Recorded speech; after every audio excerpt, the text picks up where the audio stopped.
Les moulins de l'île Jésus.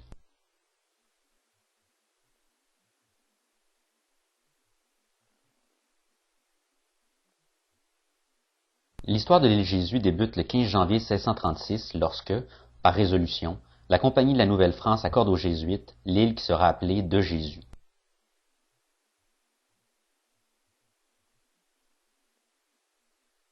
Dans sa relation de 1637, le père Paul le Jeune, sans doute pour plaire au nouveau gouverneur Charles Huot de Montmagny, la nomme île de Montmagny. N'ayant pu satisfaire aux exigences d'une ordonnance du 26 juillet 1667, les Jésuites renonçaient, le 7 novembre 1672, à cette possession en faveur de François Berthelot. En 1675, Monseigneur de Laval échange avec François Berthelot l'île d'Orléans contre l'île Jésus. Dès 1680, Monseigneur de Laval faisait don de ses biens au séminaire de Québec, qui devint ici le quatrième et dernier seigneur de l'île Jésus.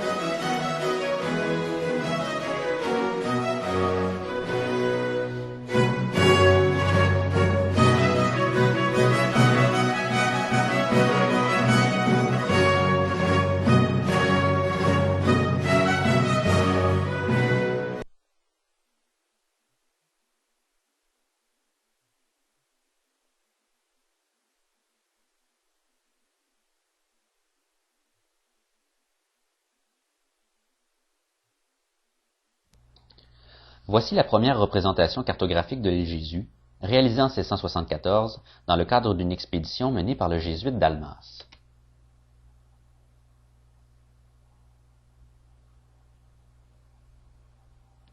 Cette carte de Gérald Lalonde nous montre les premières concessions de terre par le séminaire de Québec de la pointe est de l'île Jésus. Il fut difficile pour le séminaire de Québec, à cause de l'éloignement, de bien assumer son rôle de seigneur de l'île Jésus. Le séminaire devra donc déléguer ses tâches à des agents qui formeront, avec certains marchands, une bourgeoisie locale possédant une partie des pouvoirs seigneuriaux. Le séminaire, cependant, s'était réservé 6 domaines, soit le domaine principal, le petit domaine,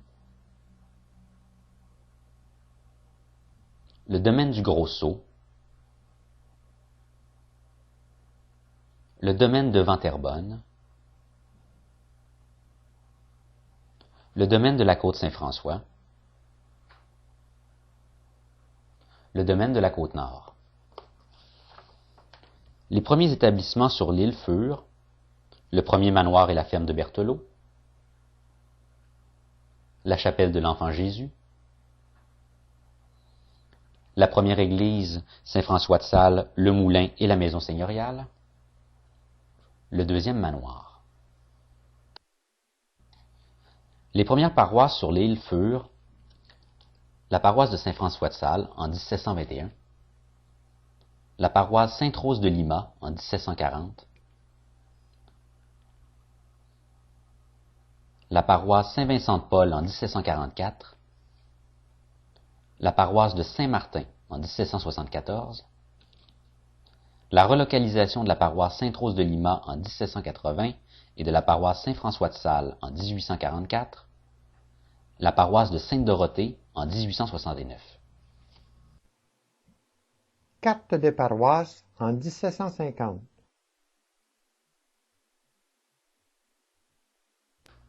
Les moulins en Nouvelle-France.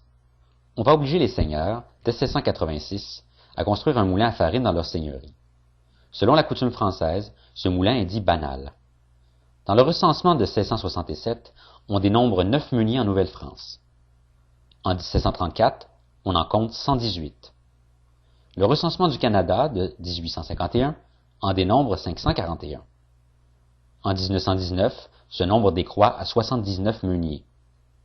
En 1935, le terme minoterie apparaît, marquant ainsi la transition entre le moulin à farine traditionnel et les nouveaux établissements à caractère plus industriel. Alors qu'il y avait en 1933 376 minoteries et meuneries, il n'en reste plus que 185 en 1943. Il y aura 504 moulins à eau contre seulement 29 moulins à vent et 8 moulins à vapeur.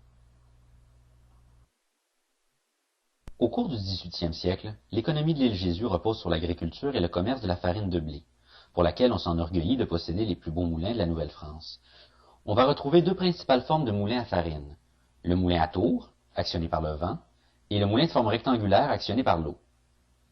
Plusieurs technologies se sont succédées au cours des siècles. La force motrice du vent, l'énergie hydraulique, les engins à vapeur et les moteurs à combustion, dont le diesel, l'électricité et les hydrocarbures. On voit alors apparaître le terme minoterie, pour désigner les moulins à farine industriels. La récession de 1860, cependant, causa un tort considérable à l'industrie meunière. Plusieurs moulins ont été construits sur l'île Jésus au cours des 2 derniers siècles. Bien qu'il ne subsiste que peu d'éléments témoins de ces structures, il est nécessaire d'en parler et de les situer dans le contexte de l'île Jésus, considérant l'importance qu'ils ont eue relativement au développement socio-économique.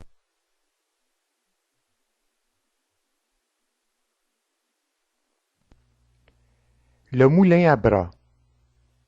Le moulin à bras est formé de 2 meules de pierre superposées, une meule inférieure fixe dormante et une meule supérieure allante qui tourne. Le grain est introduit par le centre et vidé de la meule supérieure. On pouvait atteler des animaux ou marcher pour faire tourner la pierre mobile. Dans ce cas, on les appelait les moulins à sang.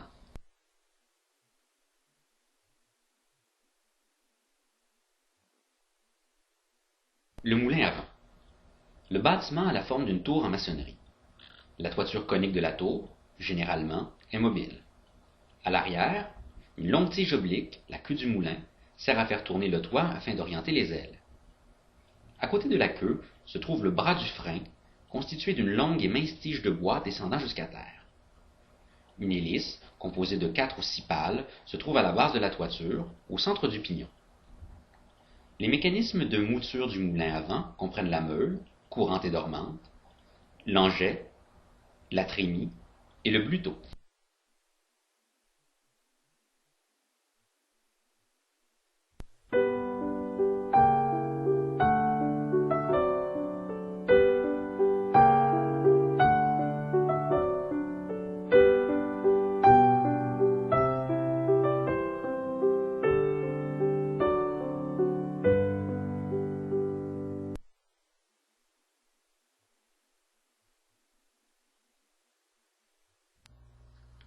Le moulin à eau.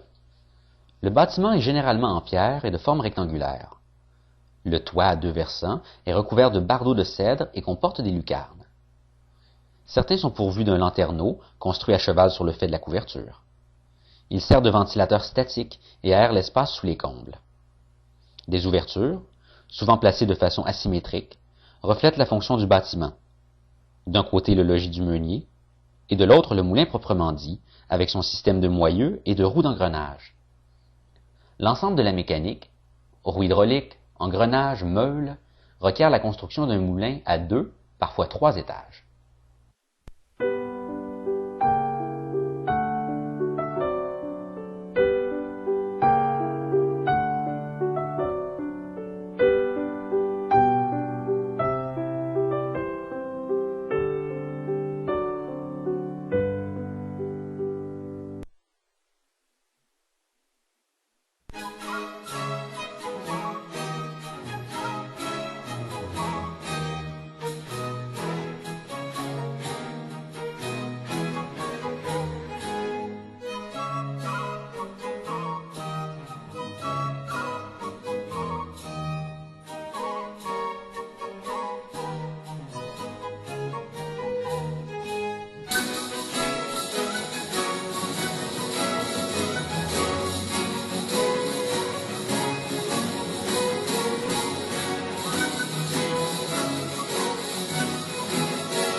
Le moulin à bras.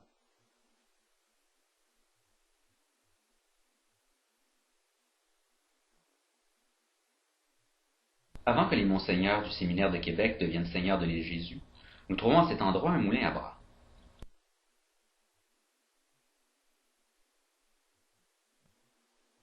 Le moulin à vent.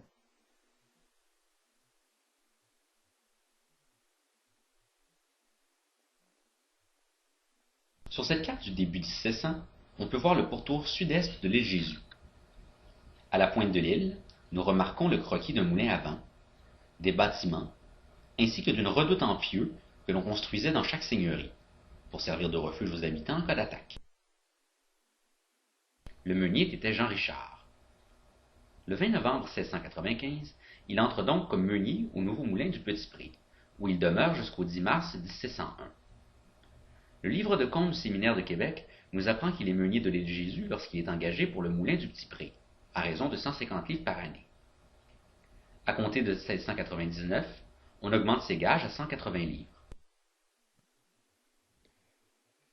Le domaine principal était situé à la pointe nord-est de l'île. Il comprenait également 5 îlots. C'est sur ce domaine qu'était située la ferme du séminaire. Là sont venus s'ajouter une petite chapelle, celle de l'Enfant Jésus, une scierie pour l'exploitation forestière, un moulin à vent, une maison et un petit fort.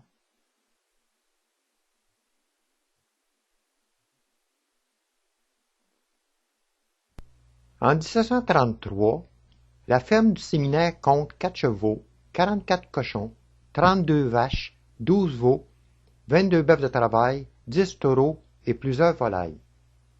Compte tenu des coûts de main-d'œuvre, l'élevage est plus avantageux que la culture et les 5 îles couvertes de prairies naturelles permettent l'élevage. Une partie de la production est envoyée à Québec pour être consommée au séminaire et le reste est vendu sur le marché de Montréal. Le moulin à scie.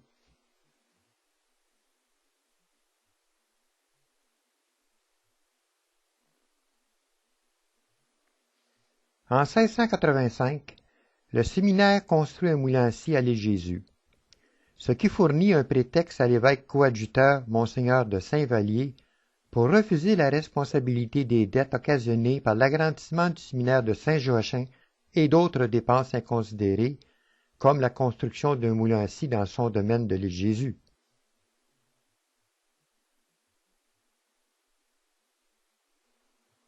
Le moulin du domaine.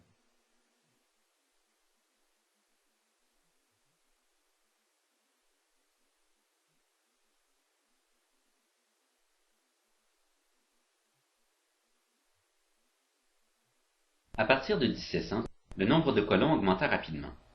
La petite chapelle, construite en 1684, ne fut plus assez grande. Monseigneur de Laval décida de construire une église en pierre à proximité du manoir. Il en obtint l'autorisation, en 1706, de François de Rigaud de Vaudreuil, et il fit aussitôt commencer les travaux. Le séminaire en profita pour terminer la maison seigneuriale et pour entreprendre l'érection d'un moulin à eau sur un îlot attenant au domaine.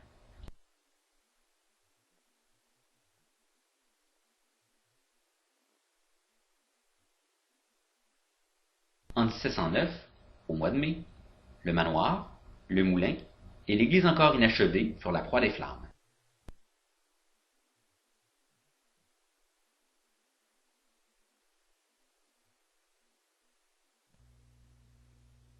Les bâtiments du domaine principal qui brûlèrent en 1709 furent reconstruits en 1710, à l'exception du moulin, et ce n'est qu'en 1716 qu'un nouveau moulin sera construit sur l'île des Guides. Le moulin Saint-François.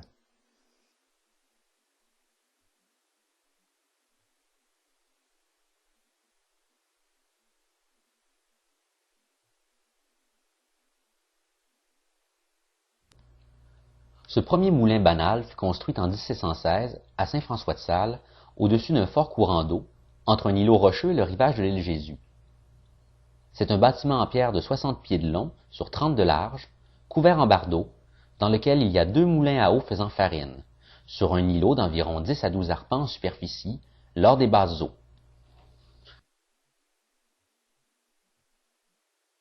Suite à sa destruction par les glaces et les crues au printemps 1689, les directeurs du séminaire demandèrent à l'abbé Bédard de dresser les plans d'un nouvel édifice. L'abbé Bédard chercha avant tout à mettre celui-ci à l'abri des crues printanières, un problème qui affligeait le moulin depuis sa construction en 1716. Il allait concevoir la construction d'une roue surdimensionnée, dont l'axe aurait été situé quelques pieds au-dessus du niveau le plus élevé de la rivière.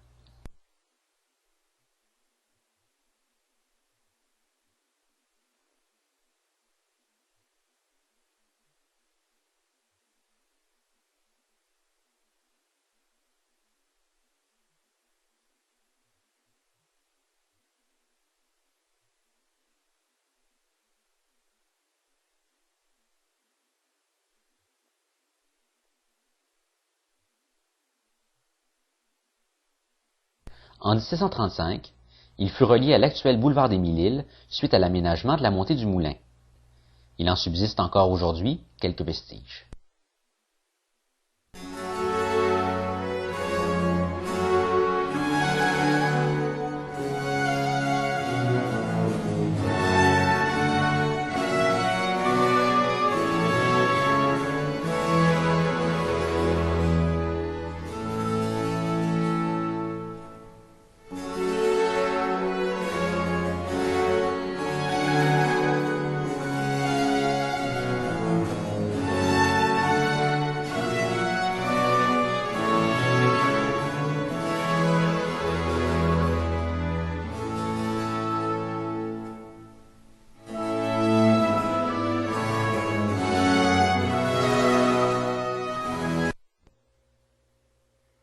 Le moulin Lacroix.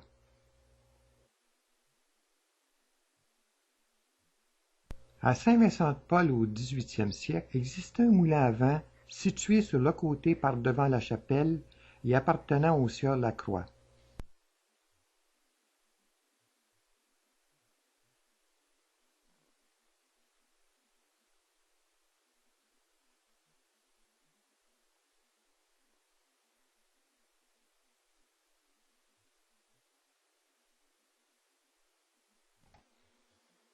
Le moulin de l'Îlet-Bourdon.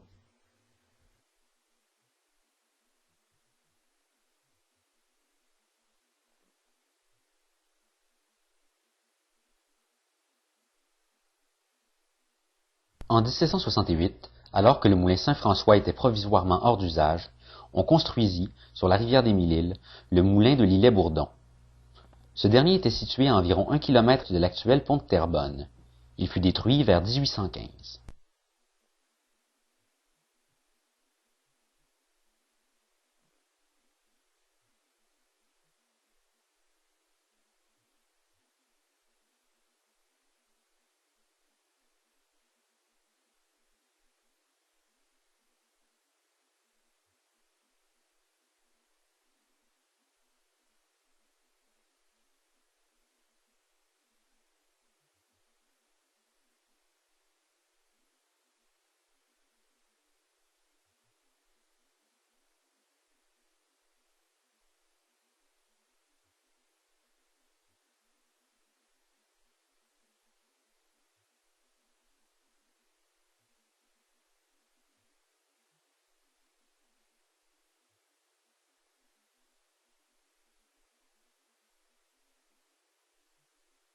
Le moulin du Gros Saut du séminaire de Québec.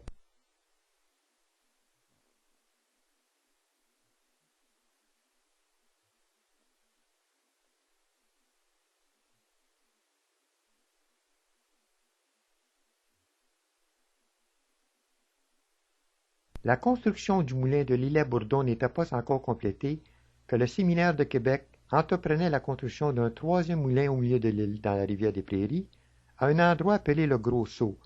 À l'automne 1772, Louis Beaulieu prend en charge la construction du moulin du Gros Saut.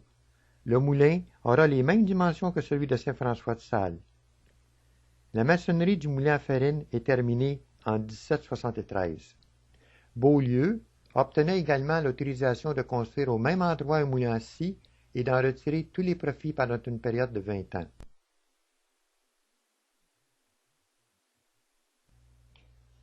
Mais comme ces deux moulins subissaient également de lourds dégâts par la crue des eaux et des glaces, Le séminaire y effectua des réparations provisoires et les laissa tourner au ralenti. En fait, dès 1791, on misait beaucoup sur le nouveau moulin dont on entreprenait les travaux de reconstruction sur le site de celui qui avait été détruit en 1789. Le moulin du Gros-Sault sera d'ailleurs démoli à partir de 1804 pour faire place à un autre, construit sur le plan du moulin de l'abbé Bédard, réalisé à Saint-François-de-Sales, et appelé le moulin du Crochet.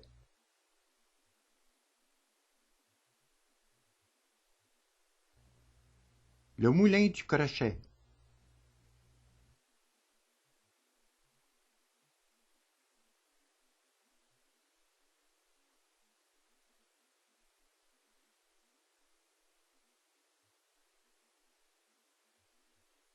Pour répondre aux besoins de la population croissante de l'île, le séminaire construisit le moulin du Crochet sur le domaine du Gros-Sault. Il s'appelait ainsi parce que l'îlot sur lequel il reposait retenait comme un crochet tous les débris que les eaux charriaient. Son existence était devenue impérieuse du fait qu'au Sault-et-Recollet existait un moulin appartenant aux Sulpiciens, seigneurs de Montréal, et qui avait le projet de bâtir un autre moulin face au Gros-Sault. Le domaine du Gros-Sault remplaça, vers 1800, la Pointe-Est comme centre de la seigneurie. On procéda à la construction d'un nouveau manoir à côté du moulin du Crochet en 1832. Le moulin du Crochet continua de fonctionner avec une prospérité intermittente. Mais l'achalandage lui manquait de la part des habitants de l'île Jésus, qui se reconnaissaient copropriétaires et non censitaires, réclamant le droit d'aller à d'autres moulins qu'à ceux de la seigneurie. Les habitants du haut de l'île Jésus encourageaient le moulin de l'île Bizarre. Le procureur du séminaire avait ordonné à son censitaire de ne laisser passer aucun habitant de l'île Jésus en route avec une charge de grains pour le moulin de l'île Bizarre, et ce censitaire contrôlait le chemin de la traverse. Nous savons qu'un nouveau moulin avait été construit par Denis Benjamin Vigée, au nord-est de l'île Bizarre, en face de Laval, sur le lac.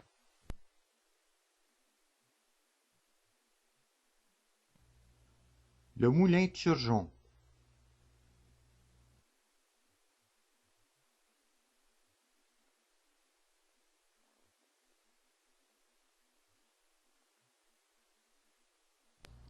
Le moulin de Turgeon fut construit au début du 19e siècle sur la rivière des Mille-Îles, en face de l'île Saint-Jean, immédiatement à l'est de l'autoroute 25. Il fut surnommé Moulin des Juifs parce que ces derniers y cardaient le coton. Il fut démoli vers 1920.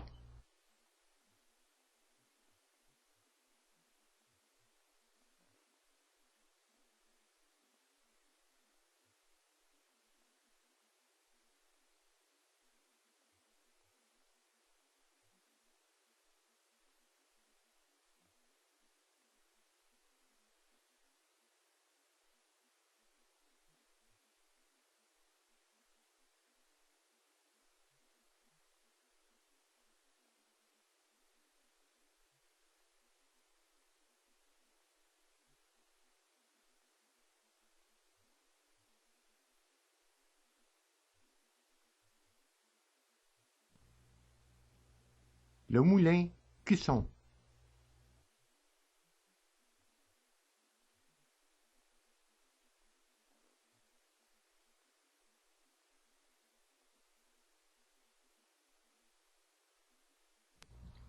Il y eut un moulin construit dans les années 1800 appelé de Madame Cusson, vis-à-vis de l'île aux Vaches, à l'ouest de l'autoroute 25.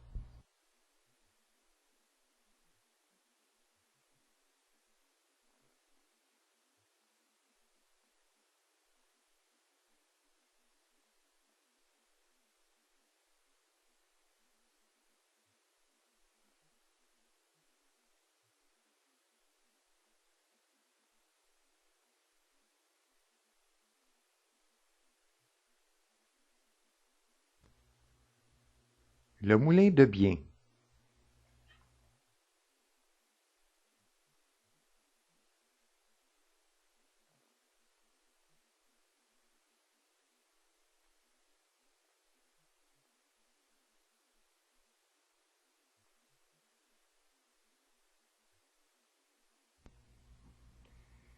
Le 11 juillet 1857, un marché sur devis est passé pour la construction d'un moulin à farine en pierre et pour un moulin à scie en bois, que veulent faire ériger J.B. Debien, Antoine Marsan, Antoine Paiement et Tarsile Nadon, et ce, sur la rapide vis-à-vis la propriété du dit JB de bien.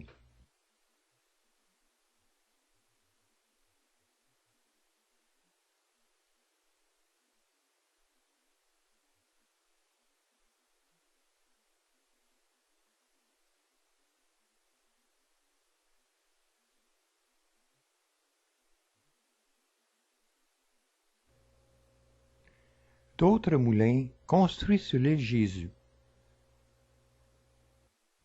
Le moulin à scie de Lapinière, construit en 1739 sur le ruisseau de Lapinière à Saint-Vincent-de-Paul par les frères Pierre et Jacques Labelle. Le moulin à scie de Maisonneuve, construit en 1752 par François Maisonneuve, le sieur du Rocher et le curé Louis Lepage, ancien seigneur de Terrebonne et curé de la paroisse Sainte-Rose de l'île Jésus. Le moulin à scie Paquette, construit en 1763 sur le ruisseau de la côte Saint-François par les frères Maurice et Charles Paquette.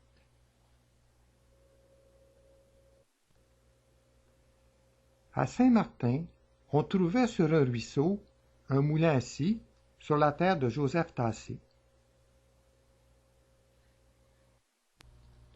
Les moulins de l'île Jésus.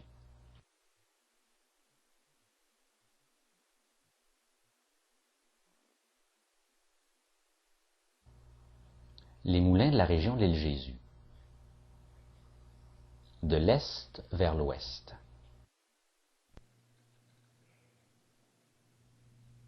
Le moulin de Lachenay.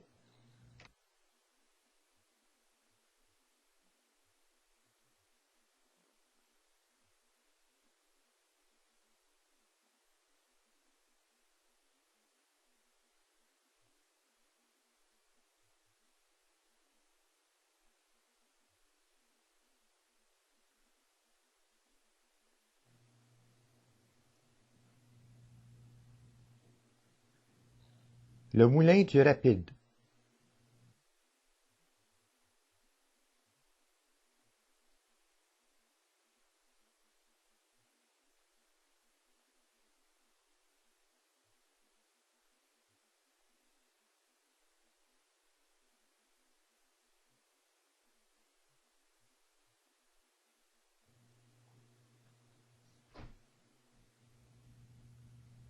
Les moulins de Terrebonne.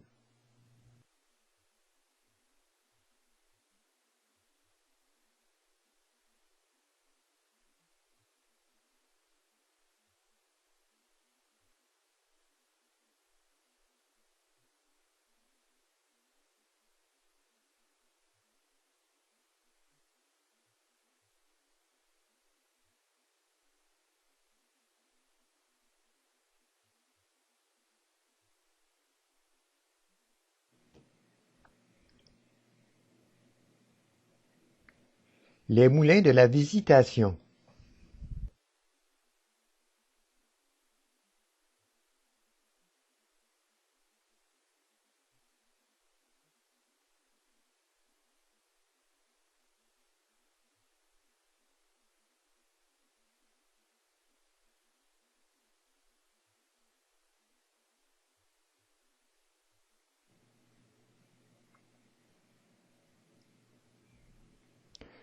Le moulin du Gros Saut des Sulpiciens.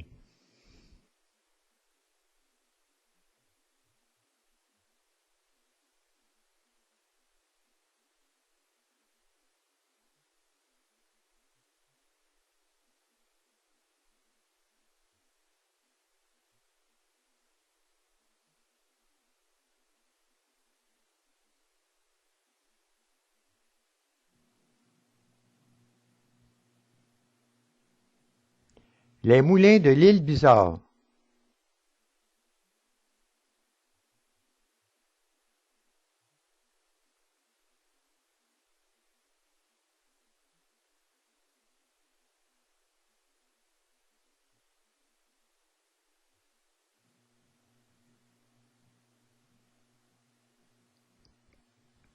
Le Grand Moulin.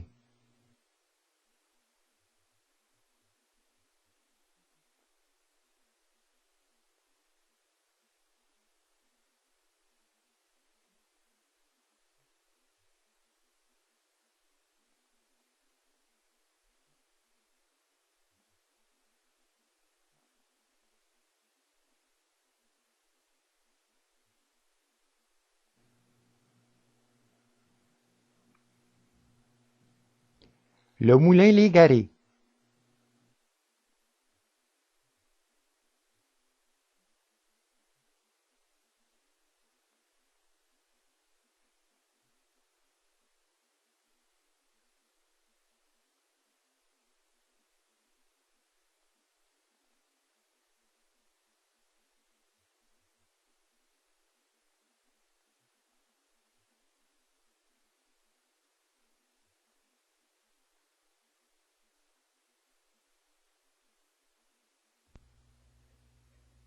Le moulin de la Dalle.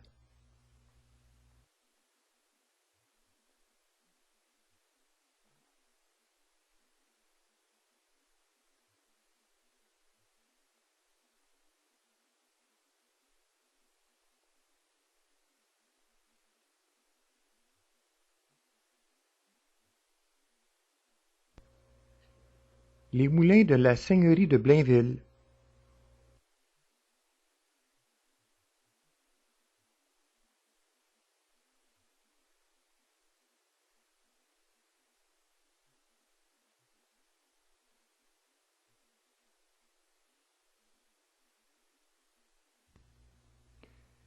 Les moulins voisins de l'île Jésus.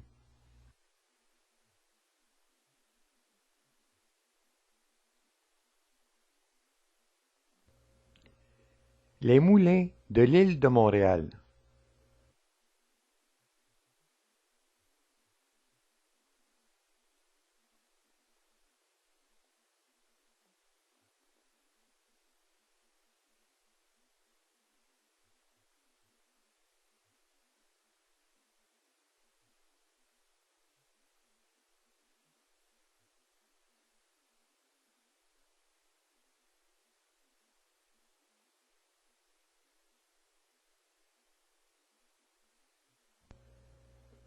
Autres moulins.